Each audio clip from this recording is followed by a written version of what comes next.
Good morning. I'd like to call the July 15th, 2010 meeting of the Board of County Commissioners to order.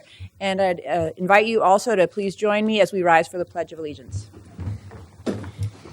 I pledge allegiance to the flag of the United States of America and to the republic for which it stands, one nation, under God, indivisible, with liberty and justice for all. All right, well, welcome, everyone. Thanks for joining us today. This morning, we're going to begin with a presentation of the county's 2009-2010 Internal Sustainability Mini Grants Program. And to do that, we have Mr. Eben Polk here from our Sustainability Group. Welcome, Eben. We look forward to hearing from you.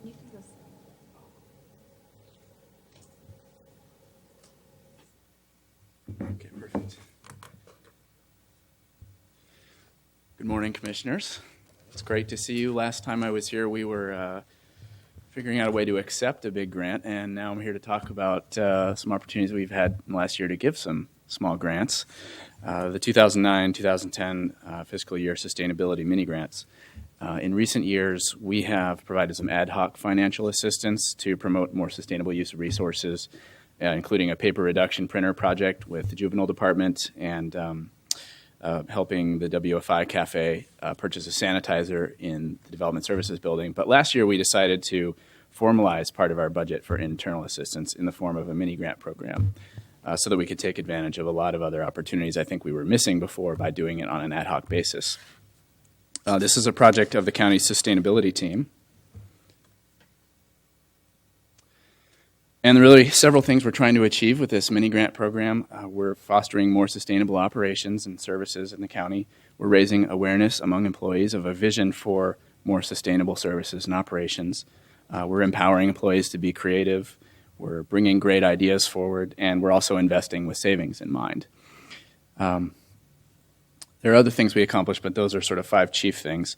Last year, we budgeted $10,000 from our internal funds, and we received 14 proposals from 9 different divisions, totaling $41,000 in proposals. And we ended up selecting 8 and negotiated grants totaling $15,000 to $16,000. And with those grants, we also were able to leverage $20,000 in matching time and materials from the divisions who applied for those grants.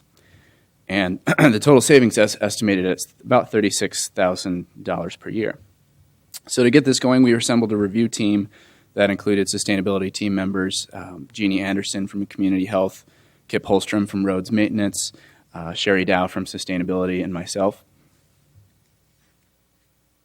And these are the criteria that we use to award the grants. I'll just go through these really quickly.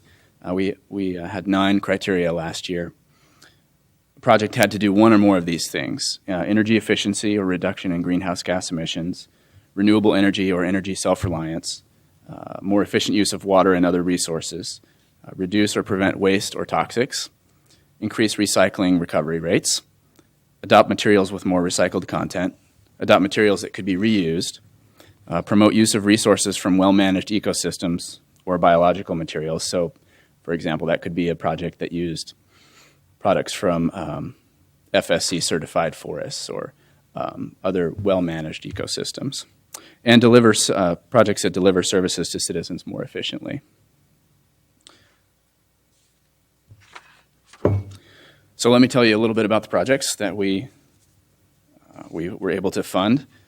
Emergency Management got a grant for $340 to purchase durable dishware. They have an estimated 17-plus meetings a year that are pretty large, and they go through a lot of plastics and a lot of paper.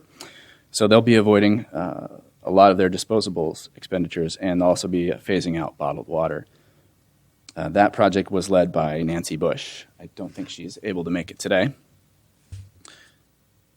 The Juvenile Department installed light switches in 4 rooms that, oddly enough, didn't have a light switch. And this is because of the way the building has been partitioned in different ways.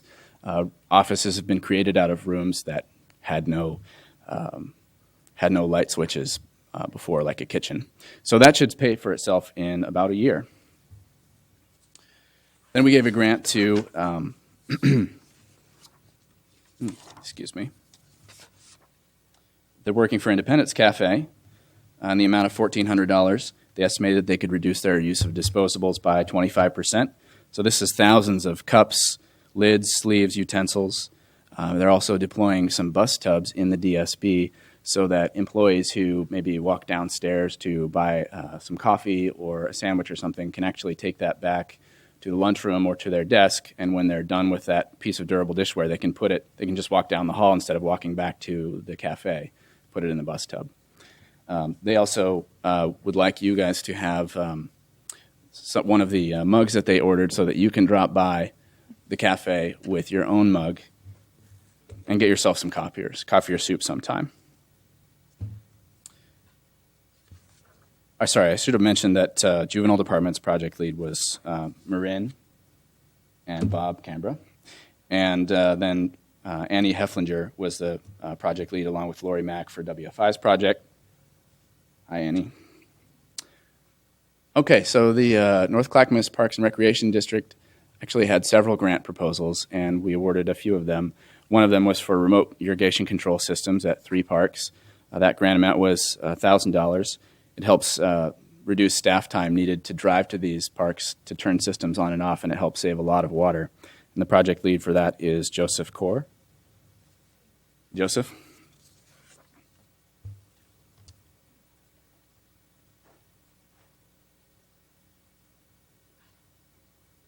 Excuse me. There we go. The Milwaukee Center, we helped them purchase 2 180-gallon compost bin tumblers that are composting an estimated 2,500 pounds of organic waste each year from the Meals on Wheels program. It's also a great volunteer educational opportunity because all the volunteers who help make those meals are being trained to understand how to compost correctly.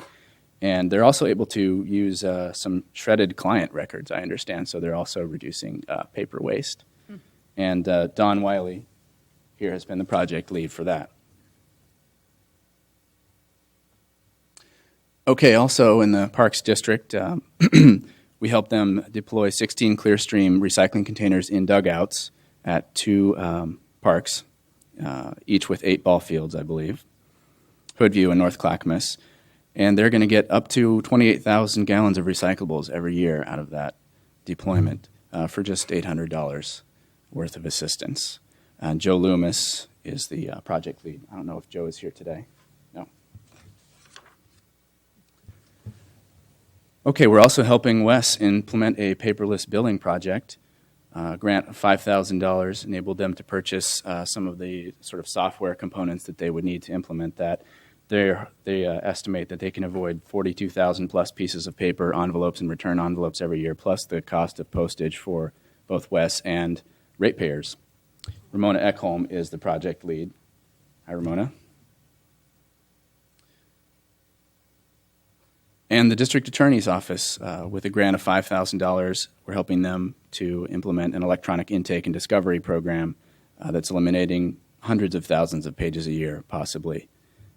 Plus maybe around $6,000 in time and materials every year. And it will also improve access to documents for lawyers who can access those files remotely. So we're saving non-county staff a lot of time as well. And Sarah Brown is the project lead for that. Hi, Sarah. We're going to do this next year. We've budgeted another $10,000. And we'll hopefully have applications out to employees in September. So if anybody has any bright ideas, let us know. We anticipate that the criteria will be the same this year. So in summary, the grants from 09-10, we're going to reduce thousands of cups, lids, sleeves, food containers, and disposables.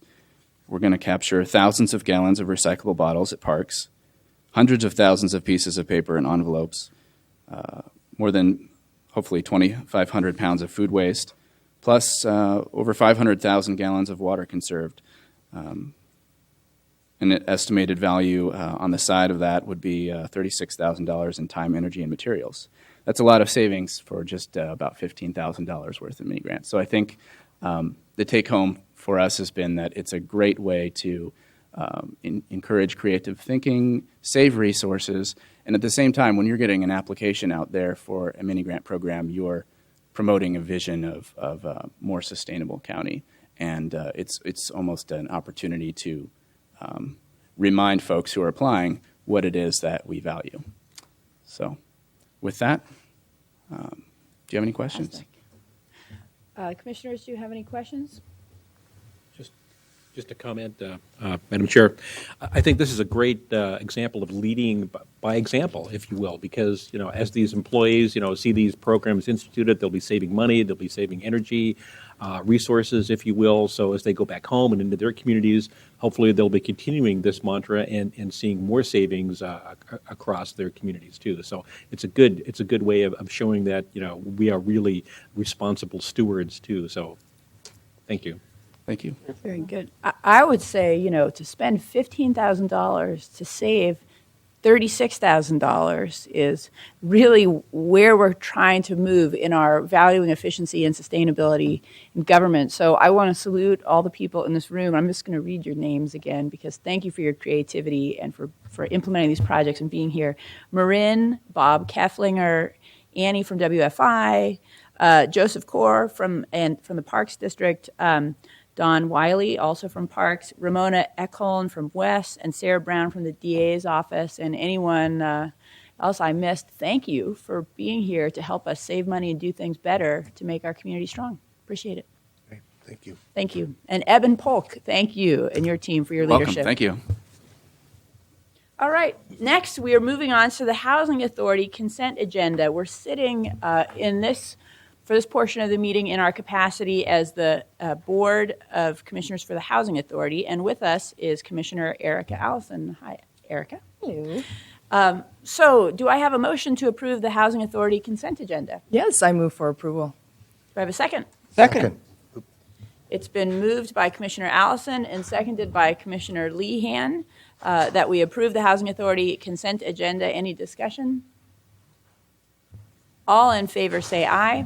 Aye. Opposed? The ayes have it, and the motion is approved. Thank you. Thank you, Commissioner Allison, for your service. Now we're at the citizen communication portion of the meeting. Would any of our friends in the audience like to communicate with us in your capacity as citizens of the community? All right. Well, then we'll close that portion of the meeting, and we're on to the public hearing. Today we have a boundary change proposal, and with us to discuss it, we have Ken Martin and Chris Story. Welcome, gentlemen. Nice to see you. We're back in our capacity as the Board of County Commissioners on this. Indeed, you are, Commissioners. The boundary change before you is for the Clackamas River Water District. So this is not for any of the districts that you are the governing body of. This is, as your role as the sort of de facto boundary commission within Clackamas County. A property has requested to annex into the Clackamas River Water District. The district has consented. We've, through Ken's good offices, posted appropriate notices, undertaken the appropriate evaluations, and now it has come before you for a hearing. Very good. Thank you. Would you like to make any further presentation, or is that all? Really, we're just available for your questions. Okay. Do the commissioners have any clarifying questions? All right, this is a public hearing, so if we have anyone in the audience who wishes to speak, now is the time to come forward. Seeing no one coming forward, I'll close the public hearing portion and ask for a motion on boundary change proposal CL-0308. Madam Chair, I move we approve boundary change proposal CL-0710, annexation of territory to Clackamas River Water. Second. Right, it has been moved by Commissioner Austin and seconded by Commissioner Bernard that we approve boundary change proposal CL-0710, annexation of territory to Clackamas River Water. Any discussion? All right, all in favor say aye. Aye. Opposed? The ayes have it, and the motion is approved. Thank you. All right, there are no discussion items scheduled on our agenda today, so we're going to move through that portion. Madam Chair, can I Yes. enter something as a discussion item? And this is just to simply talk about the fact that Clackamas County received our $7.8 million grant that we applied for, stimulus dollars, if you will. And it's for broadband expansion in underserved areas of our county. So it covers both urban and rural parts of the county. The grant was nearly half of the total amount awarded to the state through the Broadband Technologies Opportunity Program, and it'll provide high-speed internet and other critical technologies for schools, fire stations, businesses, and hospitals. And the benefit will be probably upwards of 250,000 people and 3,500 local businesses. So a lot of folks could really gain from this wise expenditure of scarce federal dollars. So it's part of a larger effort to attract stimulus funds that has netted our county more than $27 million so far in stimulus funds.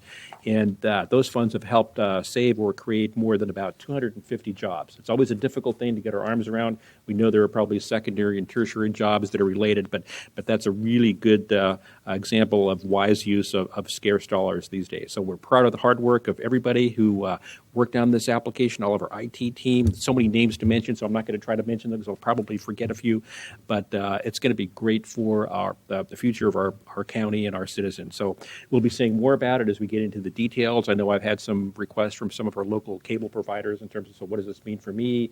So we'll probably have more discussions with the parties out there that we'll be dealing with. And anything else to look at our county administrator, anything else to add on this at this point? We're still early in the process. Very early in the process. I'll just mention that next week at our meeting, we'll formally be approving and accepting that as well. So you're right on target with your comments, but there'll be more to come on it as well.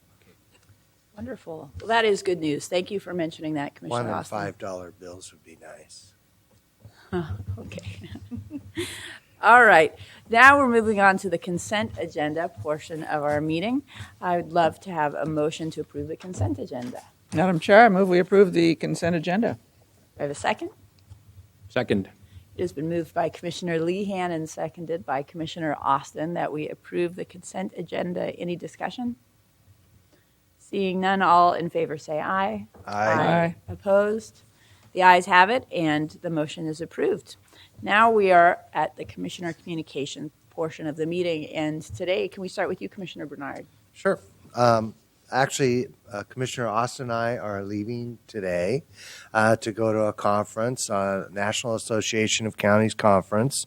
And I believe Bob chairs a committee. I am on two committees, Economic Development and Housing and Public Safety. Those are some of the areas that I've been focusing on as a commissioner. I'm also on the State Board of Community Corrections, and recently during our budget process, we voted to set some money aside, approximately $1 million, to address some of those issues that we feel are important to be addressed to provide better public safety for the citizens of Clackamas County. So we are going there to work to make sure that Clackamas County's concerns are addressed nationally. I also wanted to mention that I drive a lot, so I'm currently listening to an FDR tape, and I was amazed at the 1929 crash of the stock market and the depression that followed is so similar to today's issues, including housing. And one of the things we talked about at the last conference was how could people like us, counties, help on foreclosed home, purchase foreclosed home or help citizens. And we are actually doing that with some money. We're buying up some properties and trying to prevent neighborhoods from decaying due to abandoned homes. And so that process, which wasn't thought of, well, it was definitely thought of in 1929, 1930, and 32 when FDR became president. But it's one of the things that we've done that I think has really kept us from really going to a deep, deep depression was government's involvement in stimulating jobs or in preserving homes, which is also the same thing they did in 1929, except that they didn't go quite far enough. And because of that, we went into a deep depression. And thanks to the administration's work right now, I think that we've done some really great things. And we are actually coming out of it, in my opinion. My business, I hired 2 new employees, and it's been a long time since I hired employees. And we were at an event yesterday, CCBA event, and I talked to Pioneer Pump. And they are so busy. They have multi-million-dollar orders, backlogs, and he anticipates he'll be hiring as many as 100 people to catch up on those backlogs. And even across from him, a new business opened that's similar to his. And then Oregon Iron Works, and many of our businesses are seeing some growth. And so I think there's a lot of exciting things going on. And I think I saw last night the oil well was finally capped, which is another great thing. So I think it's important that we have a positive attitude and that we keep moving forward.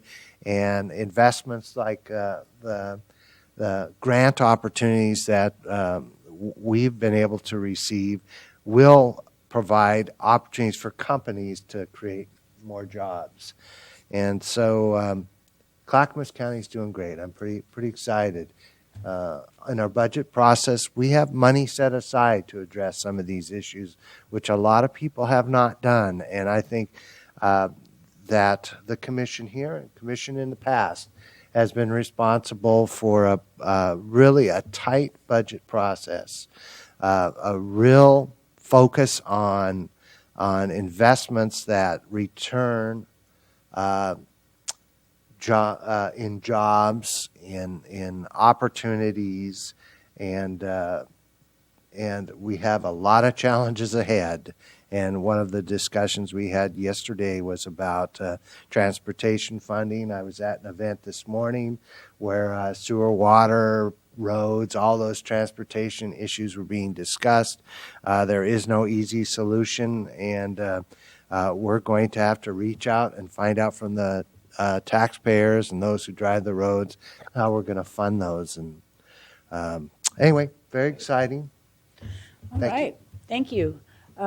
Commissioner Austin, would you like to go next? Sure, thank you.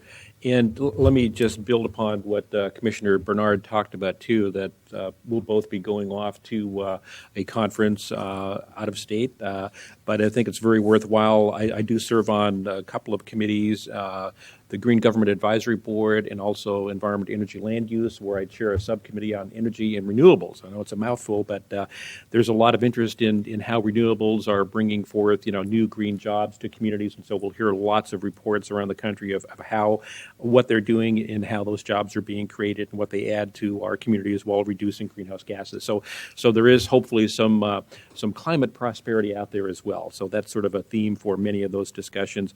Also, I'll be giving a short presentation on the new 5-person commission that we have here in terms of a new form of governance, or a different form of governance, if you will. And I'll talk a little bit about the 4-day work week that we have in place and how that saves about $500,000 a year.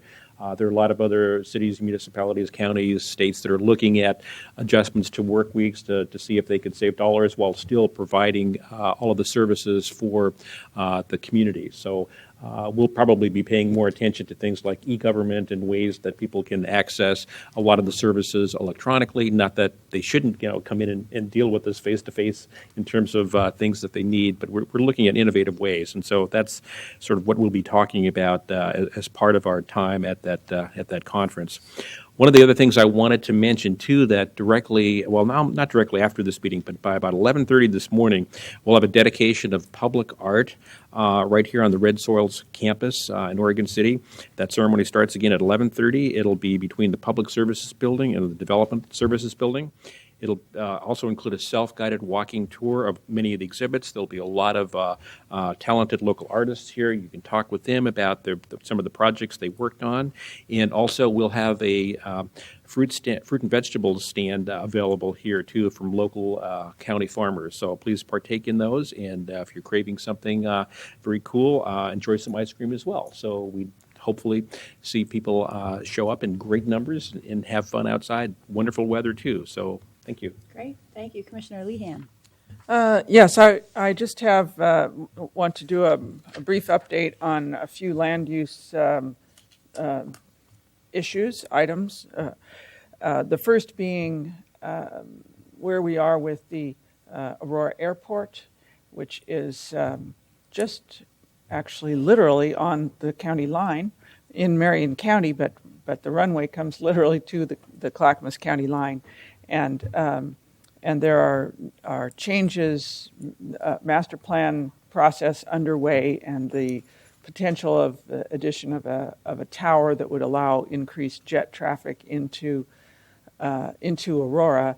And Clackamas County is trying to make it clear that we need to be a part of that planning process. And so we are in the process of contacting Department of Aviation to make sure that we can have a role in that, because we have a lot of citizens in French Prairie and Wilsonville and Canby and Barlow that are impacted by that flight zone pattern. So, and other issues arising from that. So that's something that we're taking on.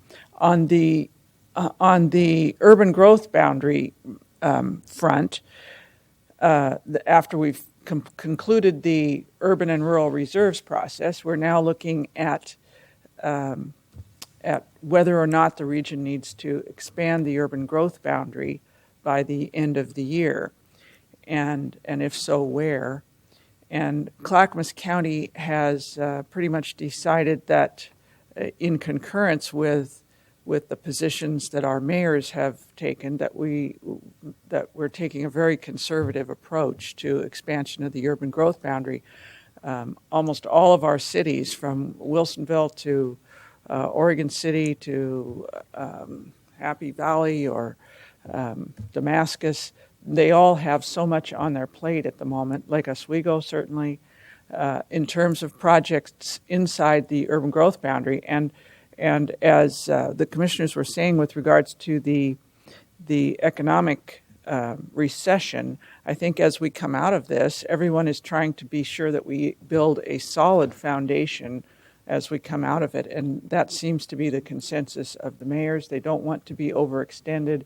make sure that what they're doing is appropriate and is on solid ground inside the urban growth boundary before they start committing resources to yet more land outside. So we're supporting our mayors in that way also. The third thing is that this afternoon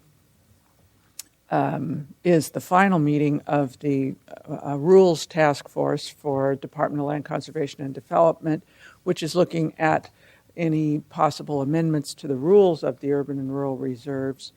And with that as well, the county has taken a conservative approach and asked that at this point in time that we make very little, if any, changes to the rules until we have an opportunity to see how they work going forward. And if we end up with problems, then that would be the time to look at more substantive changes to the rules. But the reserves, after all, were decided based on a set of rules that were in place at the time by legislative statute, and so to change them now when the ink isn't even dry seems premature. So I don't sit on that committee. Dan Chandler does, from County Council. He's done an excellent job in representing the county and the commission's position that we want to take a conservative approach on that as well. And that's the update. Fantastic. Well, thank you.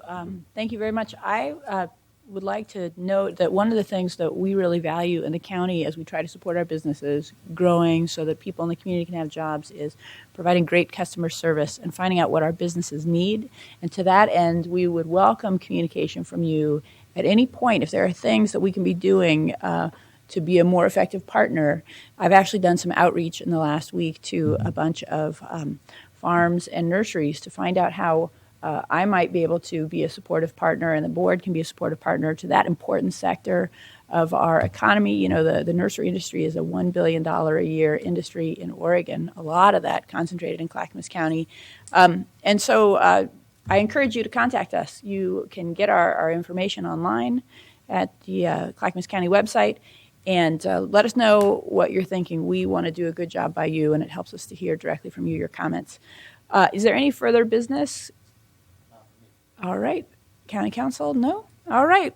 Commissioners, any final comments?